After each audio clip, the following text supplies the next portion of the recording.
آپ کے بیٹے کو کھایا ہو.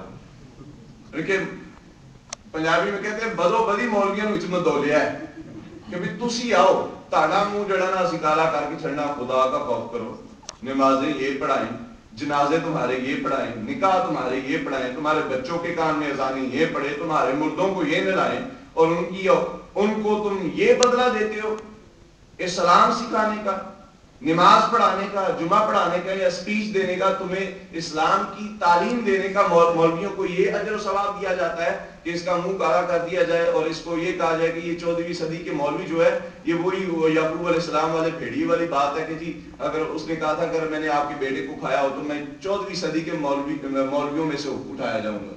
استغفر اللہ العظیم. یہ ڈھگوسلا جو ہے جو ایسی باتیں بیان کرتے ہیں, اللہ ان کو ہدایت عطا کرے. اور ہمیں تو ایسے علماء کی جو علماء حق ہے, علماء ربانیین ہے, میں اپنے آپ کو عالم نہیں کہتا لیکن بہرحال میں نے چونکہ تعلیم حاصل کی ہے میں وہاں تک پہنچا ہوں, لیکن میں آج بھی طالب علم ہوں, آج بھی قرآن سیکھنے والا ہوں, آج بھی کسی بزرگ کی بارگاہ میں بیٹھ کے اپنی اصلاح کرنے والا ہوں. لیکن خدا کے لیے جن کے پیچھے نمازیں پڑھتے ہیں ان کی ذات پر انگلی اٹھانے سے, ہم نے تو آپ لوگوں سے بزرگوں سے سیکھا, آپ ہم سے بڑے, ہم نے آپ لوگوں سے سیکھا کہ جو کسی کی طرف انگلی اٹھاتا ہے اس کی چار اپنی طرف ہوتی ہیں. پہلے اپنا گریبان کھول لیا جائے, اس میں جھانک لیا جائے کہ میں کتنے پانی میں ہوں, پھر اس کے بعد اپنے امام پر انگلی اٹھانی چاہیے. اللہ تعالیٰ ہدایت عطا فرمائے.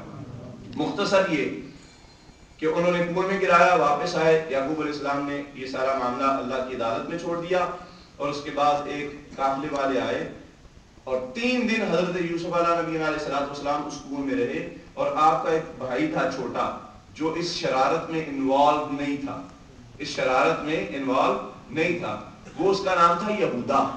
یہودا بائبل, میں نے بائبل بھی چونکہ پڑھی ہے, زبور, انجیل, تورات, یہ تینوں کتابیں میں نے پڑھی ہیں, اس میں بھی اس کا نام یہودا ہی آتا ہے. تو قرآن کے مفسرین نے بھی یہ لکھا ہے کہ وہ یہودا تھا. یہودا 3 ٹائم آپ کو کھانا دینے جایا کرتا تھا کنویں میں اترتا نہیں تھا, لیکن وہ بالٹی سے یا ڈول سے رسے کے ذریعے وہ کھانا اتار دیتا تھا تاکہ آپ زندہ رہیں. اور آپ کے باقی بھائی بھی یہ نہیں چاہتے تھے کہ معاذ اللہ آپ مر جائیں اور آپ کو ہلاک کر دیا جائے. اگر قتل کرنا ہوتا تو قتل کر کے وہیں پہ پھینک دیتے. وہ یہ چاہتے تھے کہ ہم سے دور چلا جائے, ہمارے باپ کے دل میں جو اس کی محبت ہے نا وہ تھوڑی سی کم ہو جائے, پتہ لگے کہ یہ دور چلا گیا, اس کی محبت کم ہو جائے اور ہماری محبت زیادہ ہمارے باپ کے دل میں آ جائے اور ہمارے زیادہ پیار کرے, زیادہ انس کرے, زیادہ محبت کرے. بہرحال ایک قافلے والے آئے, انہوں نے پانی نکالنا چاہا, یوسف علیہ نبی علیہ السلام اس ڈول میں سوار ہوئے. جب باہر نکالا تو قافلے والوں نے اپنے منہ میں انگلیاں ڈال لیں, اتنا حسین و جمیل یہ لڑکا. انہوں نے کہا کہ اس کو اٹھاؤ اور اس کو. یہ واقعہ ہے مدین کے علاقے کا جو اس وقت شام, جس کو سوریا کہا جاتا ہے, المملکۃ العربیہ السوریہ, عربک ریپبلک آف سوریا یا غالباً ریپبلک آف سوریا کہا جاتا ہے, جس کو وہ ایجپٹ, شام جس کو ہم کہتے ہیں اردو میں. مدین کا علاقہ پہلے اس کے کنٹرول میں تھا, وہاں سے مصر کی طرف وہ قافلہ جا رہا تھا اور بازار مصر میں حضرت یوسف علیہ السلام کو بیچا گیا. بہرحال عزیز مصر نے خریدا. اس کے بعد وہ سارا معاملہ آیا کہ اس کی بیوی جو تھی عزیز مصر کی, وہ یوسف علیہ نبی علیہ السلام پر عاشق ہو گئی اور اس نے کوشش کی کہ آپ کو معاذ اللہ اپنی طرف مائل کیا جائے. اور اس نے کہا کہ بھی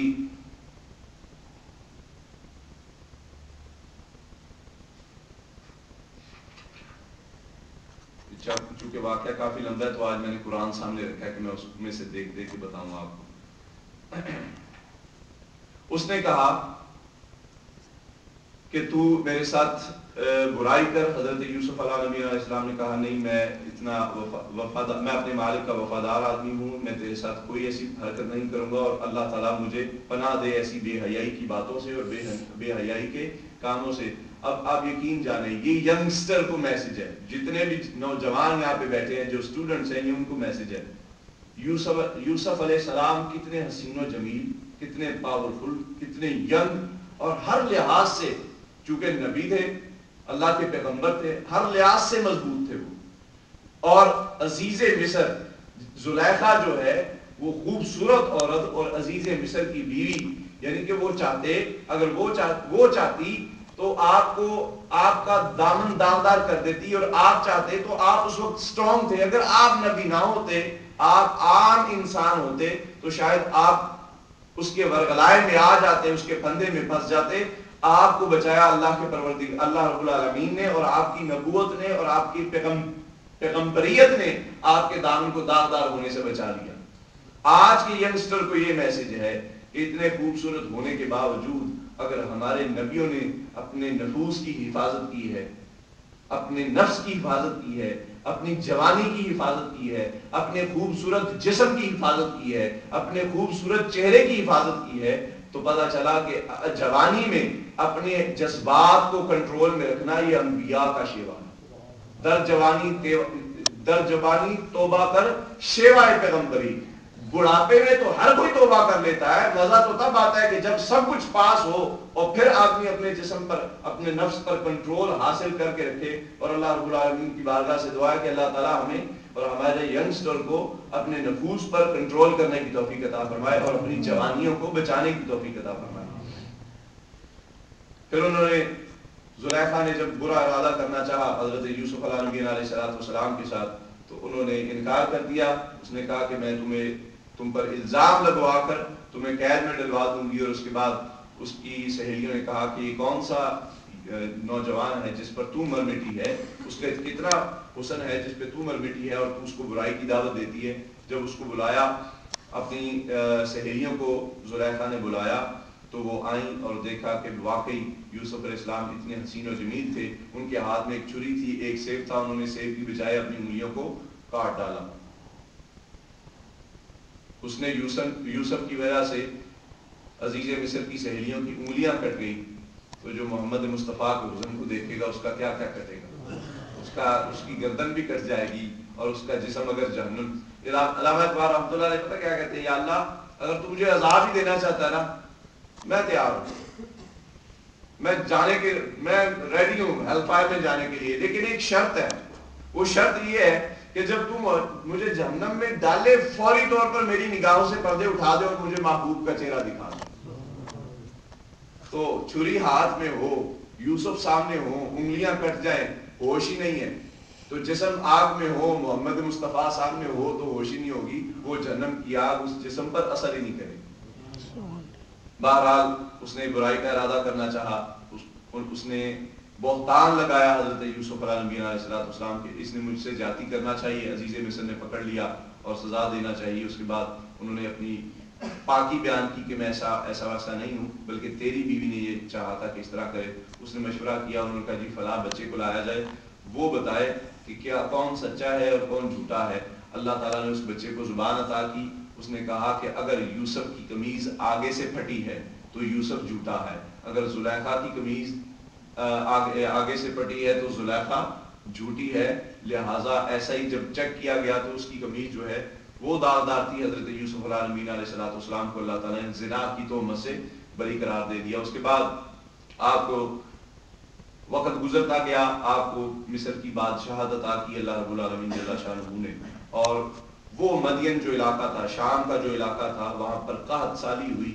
7 سال کا غلہ وہ سارا 7 سال اگلے 7 سال بیٹھ کے وہ لوگ کھا گئے، اور جب وہاں پر قحط سالی ہو گئی تو آپ کا ایک بھائی مصر کی طرف آیا، اس کو نہیں پتا تھا کہ آپ بادشاہ ہیں مصر کے۔ وہ آیا اور کہا کہ بھی ہم فلاں علاقے سے آئے ہیں اور وہاں پہ قحط سالی ہو چکی ہے، جانور مر چکے ہیں، بارش نہیں ہو رہی، لوگ بھوکے مر رہے ہیں۔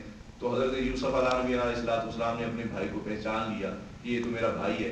انہوں نے کہا کہ اچھا ہم تجھے غلہ عطا کرتے ہیں۔ انہوں نے غلہ عطا کیا، اناج عطا کیا، اور اس کے بعد کہا کہ تم نے مجھے پہچانا نہیں، میں کون ہوں؟ انہوں نے کہا نہیں میں نے تو نہیں پہچانا کہ میں یوسف ہوں جس کو تم نے کنویں میں گرایا۔